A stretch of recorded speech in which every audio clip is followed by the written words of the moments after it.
নমস্কাৰ এইকেটা দিন খুব চৰ্চাত থকা এটা বিষয় যে শ্ৰীমন্ত শংকৰদেৱ সংঘই বদৰুদ্দিন আজমলক কিয় মাতিলে তেওঁলোকৰ সভালৈ বদৰুদ্দিন আজমলৰ ভৰিত ধৰিবলগীয়া হৈছে নেকি শ্ৰীমন্ত শংকৰদেৱ সংঘই ইমান শ্ৰীমন্ত শংকৰদেৱ সংঘৰ পুঁজিৰ অভাৱ হ'ল নে যাৰ বাবে বদৰুদ্দিন আজমলক নিমন্ত্ৰণ দিলে আমাক ক'ব লাগিছিল আমি দিলোহেঁতেন এই ধৰণৰ কিছু বিতৰ্ক তুষ্টতাছিল্য আমি দেখিছো মন্তব্য বিভিন্নগৰাকীয়ে কৰিছে তেওঁলোকক উদ্দেশ্যে কেইটামান কথা স্পষ্ট কৰি দিব বিচাৰিছো প্ৰথমে কওঁ কথাকেইটা মই কোনো শ্ৰীমন্ত শংকৰদেৱ সংঘৰ সদস্য হিচাপে কোৱা নাই মই এগৰাকী সাধাৰণ যুৱতী হিচাপে উল্লেখ কৰিব বিচাৰিছো কাৰণ এটা অনুষ্ঠান পাতিলে এগৰাকী ব্যক্তিক নিমন্ত্ৰণ জনোৱাৰ পাছত যেতিয়া এনে ধৰণৰ হিন্দু মুছলমানৰ ৰাজনীতি আৰম্ভ হ'ব পাৰে সি আমাৰ সমাজলৈ কিমান বেছি ভুল বাৰ্তা যাব সেইবাবে সেই কথাকেইটা স্পষ্ট কৰি দিব বিচাৰিছো এতিয়া প্ৰথম কথাটো হ'ল সকলোৰে মনত আহি আছে যে কেৱল মাত্ৰ বদৰুদ্দিন আজমলকে নিমন্ত্ৰণ জনোৱা হৈছিল নে সেই সভাখনলৈ নহয় কেন্দ্ৰীয় শিশু আইমাতৃ যুৱ সমাৰোহত শ্ৰীমন্ত শংকৰদেৱ সংঘৰ সেই গোৱালপাৰাত অনুষ্ঠিত হোৱা সভাখনত কেৱল মাত্ৰ বদৰুদ্দিন আজমলক নিমন্ত্ৰণ জনোৱা হোৱা নাছিল আৰু কাক নিমন্ত্ৰণ জনোৱা হৈছিল মোৰ লগত কাৰ্যসূচীখন আছে মই কাৰ্যসূচীখন এই মুহূৰ্তত আপোনালোকক দেখুৱাইছো চাওক নামবোৰ পঢ়কচোন কাক নিমন্ত্ৰণ জনোৱা হৈছিল মন্ত্ৰী জয়ন্ত মল্ল বৰুৱা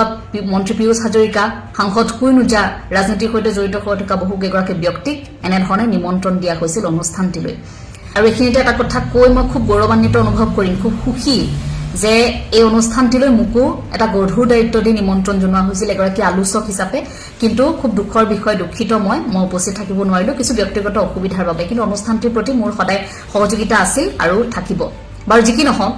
দ্বিতীয় প্ৰসংগটো হৈছে যে বদৰুদ্দিন আজমলক কিয় নিৰ্বাচন কৰা হ'ল কিয় তেওঁ স্থানীয় সাংসদ হিচাপে সেই সাংসদ পদবীটোক সন্মান জনায় যদি বিধায়কক মাতিব পাৰে যদি অভিভাৱক মন্ত্ৰীক মাতিব পাৰে স্থানীয় সাংসদক কিয় মাতিব নোৱাৰে বিভিন্ন অনুষ্ঠানতো স্থানীয় সাংসদ উপস্থিত থাকে আমি দেখি আহিছো তেনেকৈ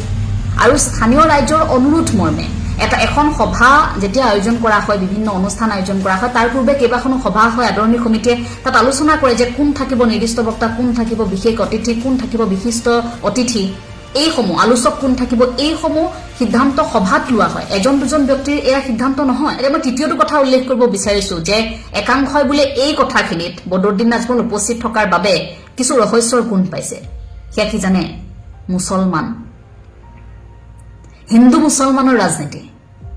বদৰুদ্দিন আজমল মুছলমান হোৱাৰ বাবে তেওঁলোকে অকণমান অস্বস্তিত পৰিছে কোনসকল পৰিছে গুড়া হিন্দুত্ববাদী একাংশ নেতাই বদৰুদ্দিন আজমল তাত উপস্থিত হোৱাটো একেবাৰে হজম কৰিব পৰা নাই কিয় বদৰুদ্দিন আজমল মুছলমান হোৱাৰ বাবে শ্ৰীমন্ত শংকৰদেৱ সংঘত এনেধৰণে ভেদাভেদ নাই আৰু ভৱিষ্যতেও নাহে কাৰণ জগতগুৰু শ্ৰীমন্ত শংকৰদেৱ গুৰুজনে আমাক জাতি ধৰ্ম বৰ্ণ ভাষা নিৰ্বিশেষে এক হ'বলৈ শিকাইছিল তেনেকৈহে আমাক গুৰুগতি কৰিবলৈ শিকাইছিল আমাক ভাগ হৈ তই মুছলমান নাহিবি তই খ্ৰীষ্টান নাহিবি এই ধৰণৰ ভাগ বতৰুৱা আমাৰ মাজত সৃষ্টি কৰিবলৈ আমাক শিকোৱা নাছিল শ্ৰীমন্ত শংকৰদেৱ সংঘত বহু মুছলমান লোক আছে এটা উদাহৰণ মই দিওঁ এই যেটো অনুষ্ঠানত বদৰুদ্দিন আজমল উপস্থিত আছিল সেই অনুষ্ঠানটোতে প্ৰতিযোগিতা যেহেতু আয়োজন হৈছিল আইসকলৰ মাজত যুৱসকলৰ মাজত শিশুসকলৰ মাজত তাত আইসকলৰ মাজত অনুষ্ঠিত হোৱা বৰগীত প্ৰতিযোগিতাত স্থান দখল কৰিবলৈ সক্ষম হৈছে এগৰাকী মুছলমান আই যদি সাম্প্ৰদায়িক বিশ্ববাস্প বিয়পোৱা কিবা মন্তব্য বদৰুদ্দিন আজমলে সেইদিনা তাত কৰিলেহেঁতেন তেতিয়া শ্ৰীমন্ত শংকৰদেৱ সংঘই সেই সভাখনত তেতিয়াই তেওঁ তৎমুহূৰ্তত সেই ঠাইত ব্যৱস্থা গ্ৰহণ কৰিলেহেঁতেন কোন সময়ত কেনেকৈ কাৰ কেনেধৰণৰ পৰিকল্পনাৰে পৰোচনাত পৰি কোনে ক'ত কি সাম্প্ৰদায়িক মন্তব্য কৰে কোনে কাৰ পিঠিত উঠি ৰাজপাত খায় নিৰ্বাচনৰ প্ৰাকমুহূৰ্তত সাম্প্ৰদায়িক বিশ্ববাস্প কোনে বিয়পায় সেইবোৰ সকলোৱে জানে ইমান সৰু কথা এটা ইমান বহল কৰা ইমান বিতৰ্ক কৰাৰ কোনো প্ৰয়োজন নাই এটা চতুৰ্থটো প্ৰসংগ হৈছে য'ত কৈছে দান বৰঙণিৰ কথাটো যে শ্ৰীমন্ত শংকৰদেৱ সংঘই দান বৰঙণিৰ বাবে বদৰুদ্দিন আজমলক তালৈ নিমন্ত্ৰণ দিলে কিয় আপোনালোকে বিভিন্ন অনুষ্ঠান পাতিলে টকা পইচাৰ বাবে টকাৰ লোভত কাৰোবাৰ পৰা কিবা এটা সহায় পাম বুলি আপোনালোকে অতিথি মাতে নেকি তেনেকৈ বাছি মাতে নেকি আমুকক মাতিলে ইমান টকা দিব তামুকক মাতিলে ইমান টকা দিব তেনেকৈ মাতে নেকি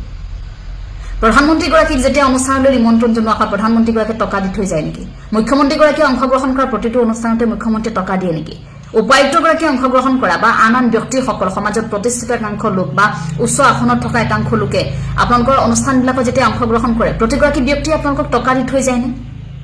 শ্ৰীমন্ত শংকৰদেৱ সংঘত পুঁজিৰ বাবে আজিলৈকে কাকো নিমন্ত্ৰণ দিয়া নাই আৰু ভৱিষ্যতেও নিদিয়ে একাংশ কৈছে যে আপোনালোকৰ যদি পুঁজিৰ অভাৱ হৈছিল আমাক ক'ব লাগিছিল আমি দুটকামান দিলোহেঁতেন এই কথাটোত মোৰ খুব ভাল লাগিছে যে আপোনালোকে দিব বিচাৰিছে ইমান বহল অন্তৰৰ মানুহ আপোনালোকে যেতিয়া আধ্যাত্মিক অনুষ্ঠান এটালৈ কেইটকামান আগবঢ়াম বুলি ভাবিছে আমিনো ল'বলৈ কিয় লাজ কৰিম আপোনালোকে ইমান বহল মনেৰে যদি দিয়ে আমিও ল'ম দিবচোন কেৱল শংকৰ সংঘ বুলিয়ে নহয় বিভিন্ন ধৰণৰ অনুষ্ঠানবোৰ হৈ থাকে সেই অনুষ্ঠানসমূহত আপোনালোকে পাৰিলে 2 টকা দিব যদি বদৰুদ্দিন নাজমলক নিমন্ত্ৰণ জনোৱাৰ বাবে আপোনালোকে ভাবিছে যে শংকৰ সংঘই টকাৰ বাবে নিমন্ত্ৰণ দিছে দিবচোন আমিও চাম আপোনালোকে কিমান টকানো আপোনালোকৰ বহল মনেৰে আপোনালোকে দান বৰঙণি হিচাপে আগবঢ়ায় দিব আপোনালোকে এটা খুব ভাল কথা আৰু শেষৰ প্ৰসংগটো হৈছে যে বদৰুদ্দিন নাজমলক কিয় সেৱা কৰা হৈছে আমাৰ বাবে এটো একেবাৰে অস্বাভাৱিক নহয় আপোনালোকে যিসকলে নাজানে তেওঁলোকৰ বাবে অকনমান অস্বাভাৱিক হ'ব কথাটো কিন্তু আমাৰ বাবে একেবাৰে নহয় কাৰণ আমি আমাৰ ঘৰলৈ যিকোনো লোক আহিলে আমি সেৱা কৰো আমি যিকোনো লোকক অনুষ্ঠানত পালে আমি কৃষ্ণ বুলি কওঁ আমি সেৱা কৰো গতিকে সেই উদ্দেশ্যে সেই অনুষ্ঠানটিত এগৰাকী অতিথিগৰাকী সেৱা কৰিছে কৃষ্ণ বুলি কৈছে কিন্তু কি ডাঙৰ কথাটো হ'ল তাত আপোনালোকে ভৰিত ধৰিছে বদৰুদ্দিন নাজমলক তাত ভৰি চেলেকি থকাৰ কথাটো কেনেকৈ আহিল এই বিষয়টো আপোনালোকৰ মনলৈ কেনেকৈ আহিল ইমান বেছি মানুহৰ চিন্তাধাৰা নিজ হ'ব পাৰেনে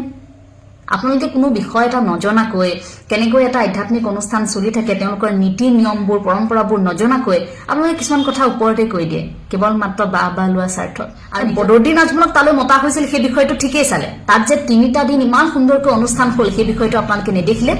তাত যে এই কণমানিৰ পৰা এই 5 বছৰীয়া 6 বছৰীয়া কণমানিয়ে কান্ধত খুলটো লৈ তাত খুলবাদ্য প্ৰদৰ্শন কৰিছে আইসকলে দিনটো ব্যস্ত হৈ থাকে তেওঁলোকে ৰচনা প্ৰতিযোগিতা তেওঁলোকে কবিতা আবৃত্তি তেওঁলোকে বক্তৃতা তেওঁলোকে দিহানাম থিয়নাম এই সমূহত অংশগ্ৰহণ কৰিছে সেইবোৰ আপোনালোকৰ চকুত নপৰিল তেওঁলোকক প্ৰশিক্ষণ দি তেওঁলোকক প্ৰতিযোগিতাৰ মাজলৈ আগবঢ়াই দিবলৈ শ্ৰীমন্ত শংকৰদেৱ সংঘই যে এখন মঞ্চ দিছে সেইবোৰ আপোনালোকৰ চকুত নপৰিল শিশুসকলক যে এখন মঞ্চ দিছে যুৱক যুৱতীসকলক যে এখন মঞ্চ দিছে সেই আপোনালোকৰ চকুত নপৰিল আপোনালোকৰ দৰে একাংশ লোকক কলিজাটো যদি কোনোবাই ভাজি খুৱাই দিয়ে তেতিয়াও আপোনালোকে ক'ব যে নিমখ অকনমান বেছি হ'ল কলিজাটো এনেকৈহে ভাজিব লাগিছিল একাংশ লোকক সন্তুষ্ট কৰাটো একেবাৰে সম্ভৱ নহয় গতিকে শ্ৰীমন্ত শংকৰদেৱ সংঘ এটা আদৰ্শ হৈ আছে আৰু আদৰ্শ হৈ জিলিকি থাকিব তেওঁলোকে তেওঁলোকৰ কাম কৰি গৈছে তাত আপুনি মই মাথা মাৰি বিতৰ্কৰ সৃষ্টি কৰি লাভ নাই আমি পাৰিলে সেই পজিটিভ কথাবোৰ আমি আমাৰ বাবে যিবিলাক ধনাত্মক কথা হয় সেইবিলাকহে ল'ব লাগে